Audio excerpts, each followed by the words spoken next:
कोणत्या ना कोणत्या कारणामुळे जेव्हा वजन वाढ होते तेव्हा त्याचे साईड इफेक्ट्स तर असतातच. जसं लो एनर्जी वाटणं, काहीच करण्याची इच्छा न होणं, आळस येणं सतत. त्याचप्रमाणे कोणत्या ना कोणत्या भागात शरीराच्या दुखत राहणं किंवा अजूनच काहीतरी तिसरंच काहीतरी उद्भवणं त्यामुळे असं होत असतं. त्यामुळे वजन वाढ झाली की ते कंट्रोल करणं खूप महत्त्वाचं असतं. माझं पण थोडंसं वजन वाढलेलं आहे. म्हटलं चला कंट्रोल करूयात, नाहीतर मग अजून जास्त प्रॉब्लेम होतात. आणि त्याच वेळेस मला सविकार भारद्वाज यांचं 21 दिवसाचं वेट लॉस चॅलेंज जे आहे ते दिसलं. म्हटलं चला अजून चांगला आपल्याला एक कंटिन्यू वजन कन्सिस्टन्सीने कमी करण्याचा जो प्रयत्न असतो त्याला एक मोटिवेशन मिळेल. आणि जेव्हा आपण वजन कमी करतो तेव्हा हे सोडून देणं, ते सोडून देणं हे कुठेतरी मला पटत नाही. म्हणजे मी ते करू शकत नाही. त्यामुळे हा वे त्यांचं मला परफेक्ट वाटला. ह्याआधी पण मी वजन कमी केलं होतं त्या फॉर्म्युलाने, की जसं एक घास त्यांचं म्हणणं असतं की एक घास छोटा खायचा आणि त्याचे 32 वेळा चावून खायचा.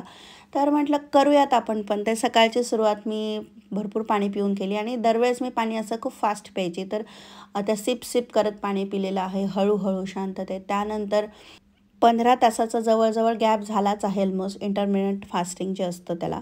तर संध्याकाळी मी आदल्या दिवशी जेवले होते 6 वाजता. त्यामुळे मग आता डायरेक्ट काही हेवी न खाता सर्वात आधी थोडेसे ड्रायफ्रूट्स खाल्ले आणि त्यानंतर नाश्त्यासाठी आज पेरू घेणार आहे. बारीक बारीक तुकडे केलेले आहेत, एकदम छोटे तुकडे करणार आहे पेरूचे. आणि हा प्रत्येक जो तुकडा असतो तो 32 वेळा चावून खायचा प्रयत्न करणार आहे. पहिलाच दिवस असल्यामुळे थोडंसं जड जातं किंवा प्रयत्न खूप करावे लागतात, पण एकदा त्याची सवय झाली की मग झाली. आणि ह्या गोष्टीमुळे काय होतं, 32 वेळा जेव्हा आपण चावून खातो पोर्शन कंट्रोल होतो. आणि वजन कमी करण्यासाठी काय असतं की पोर्शन कंट्रोल ठेवायचा. त्यामुळे मला ही पद्धत जरा चांगली वाटली. तर इथे मी नाश्ता करत आहे. नाश्ता वगैरे झाला त्यानंतर घरातली कामं असतात ती कामं केलेली आहेत. देवपूजा वगैरे झाली, घरातलं आवरून झालं. मग आता आले स्वयंपाकासाठी. तर इथे मी पोळ्या करून घेणार आहे आणि सकाळी डब्यासाठी भाजी केली होती फ्लॉवर आणि मटारची, तर तीच आहे. तर आता फक्त करणार आहे सॅलड आणि पोळ्या. जेव्हा घाईघाईत जेवलं जातं, माइंडफुल ईटिंग नसतं, तेव्हा आपण किती खातो याचा आपल्याला अंदाज नसतो. आणि हे पण एक कारण असतं, आपलं वजन वाढ होते. त्यामुळे जेव्हा आपण माइंडफुल ईटिंग करतो, स्लो ईटिंग करतो, तेव्हा आपलं आपोआप पोर्शन कंट्रोल होतो. आणि लिमिटेड खातो, म्हणजे लिमिटेड म्हणण्यापेक्षा जेवढी शरीराला गरज आहे शरीर तेवढंच खाऊ देतो आपल्याला आणि आपोआप आपलं वजन कमी होतं. तर 21 दिवस मी पूर्ण प्रयत्न करणार आहे की मी त्यांनी जे काही स्टेप्स सांगितलेले आहेत त्या पूर्ण फॉलो करायच्या. ते कसं काय करायचं त्याचा डिटेल व्हिडिओ त्यांच्या चॅनलवर आहे, तुम्ही तो जाऊन चेक करू शकतात. पण थोडक्यात सांगायचं म्हणजे सकाळी भरपूर पाणी प्यायचं आहे. त्याचप्रमाणे फ्रूट्स नाश्त्याला किंवा बेसनचा चिला वगैरे खायचा आहे. जे काही खाल दिवसभरात ते 32 वेळा मिनिमम चावून खायचं आहे. घास छोटे घ्यायचे आहेत. त्याचप्रमाणे एक्सरसाइज करायची आहे 20 मिनिट्सची. चहा शक्यतो अवॉइड झाला तर करायचा आहे, नाही करता आला तर अगदी थोडासा प्यायचा आहे, तो पण न साखरेचा किंवा देसी खांड वगैरे तुम्हाला जर आवडत असेल तर ते टाकून. त्याचप्रमाणे ग्रीन टी किंवा मग सोफ वॉटर ज्याला म्हणतो ते प्यायचं आहे. तर असे बरेचसे आहेत काही रूल्स, तर त्यांच्या व्हिडिओवरती तुम्ही बघू शकतात. तर इकडे मी जेवणासाठी केलेलं आहे सॅलड आणि इथं माझं दुपारच्या जेवणाचं ताट आहे. एक पोळी घेतलेली आहे, सॅलड आहे बाउलभर आणि भाजी.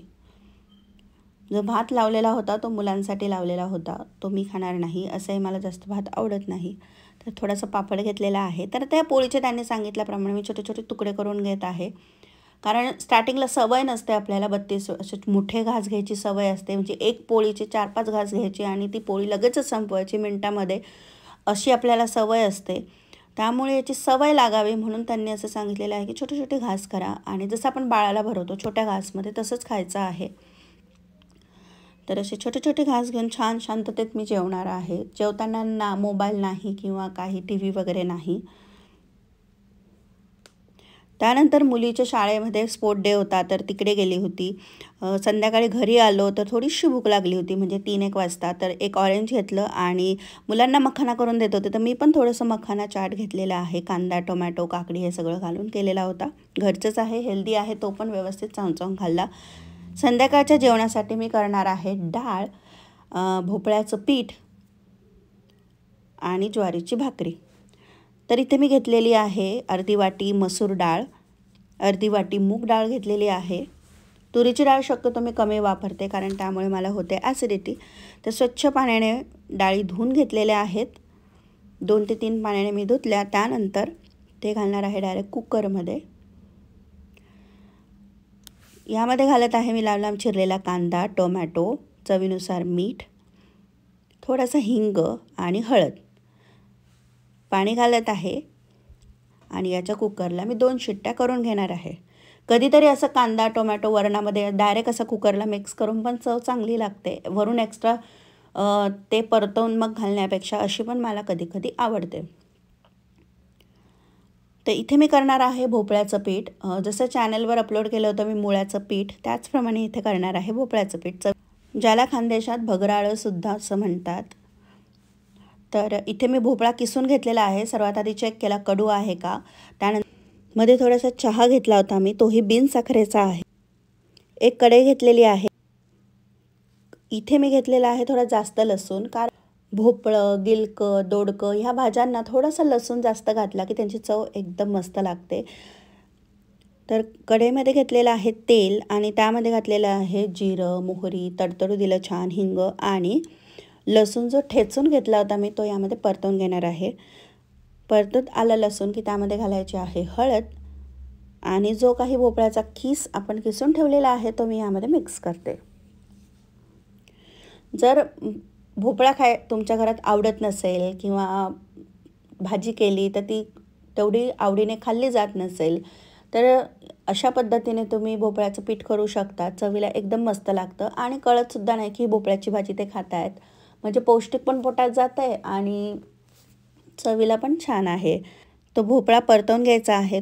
तो परतून होतोय तोपर्यंत इकडे वरण झालं होतं, त्यामुळे ते घोटून घेतलेलं आहे मी आणि वरणाला एकदम साधी फोडणी देणार आहे. सर्वात आधी पाणी घातलेलं आहे मी.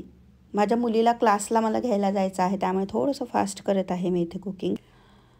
वरण एकीकडे मी उकळायला ठेवून दिलेलं आहे आणि मध्ये मध्ये भोपळासुद्धा हलवत आहे. कढईमध्ये घेतलेला आहे तडका पॅनमध्ये तेल. त्यामध्ये घातलेलं आहे मोहरी तडतडली की त्यामध्ये घालायचं आहे जिरं, जो लसूण चिरून ठेवलेला होता तो घातलेला आहे, लाल मिरची आणि कढीपत्ता, थोडासा हिंग घातला होता आणि असं मस्तपैकी स्वादिष्ट साधं वरणाला तडका दिलेला आहे, पण चवीला एकदम मस्त लागतो.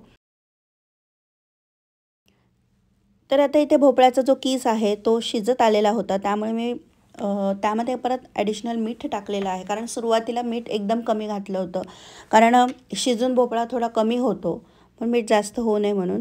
त्यानंतर ह्यामध्ये घातलेलं आहे मी 2 चमचे लाल तिखट आणि धणा पावडर.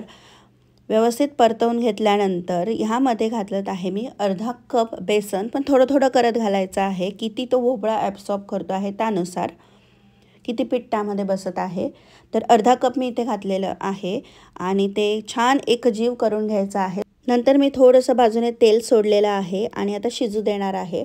एक 5 मिनिट छान हे शिजलं की भोपळ्याचं पीठ बनून तयार होतं. वरून कोथिंबीर घालायची आहे आणि सुरुवातीला जरी हे चिकट वाटलं, गरम असतं तेव्हा वाटतं हलकंसं गच्च आहे की काय, पण जसं गार झालं की ते मोकळं मोकळं छान होतं आणि जेव्हा तुम्ही जेवायला बसाल तेव्हा वरून थोडंसं कच्चं तेल घालायचं, म्हणजे अजून चव छान लागते. तर इकडे वरण उकळलेलं आहे, यामध्ये थोडीशी करी पावडर टाकते आणि बस गॅस बंद करते. तर इकडे वरण पण झालेलं आहे तयार. 6:15 वाजलेले आहे आणि ह्याच वेळेस आम्ही जेवायला बसतो. तर इथे मी जेवणाचं ताट घेतलेलं आहे. ज्वारीची भाकरी सोबत घेतली होती मी, तर तिचेसुद्धा छोटे छोटे तुकडे करून घातलेले आहे आणि 32 वेळा छान चावून खाणार आहे. तर असा होता आजचा माझा डे 1. आणि हां, 30 मिनिट्सची एक्सरसाइजसुद्धा केली होती आणि जेवणानंतर ग्रीन टीसुद्धा घेतलं होतं. तर असा होता डे 1.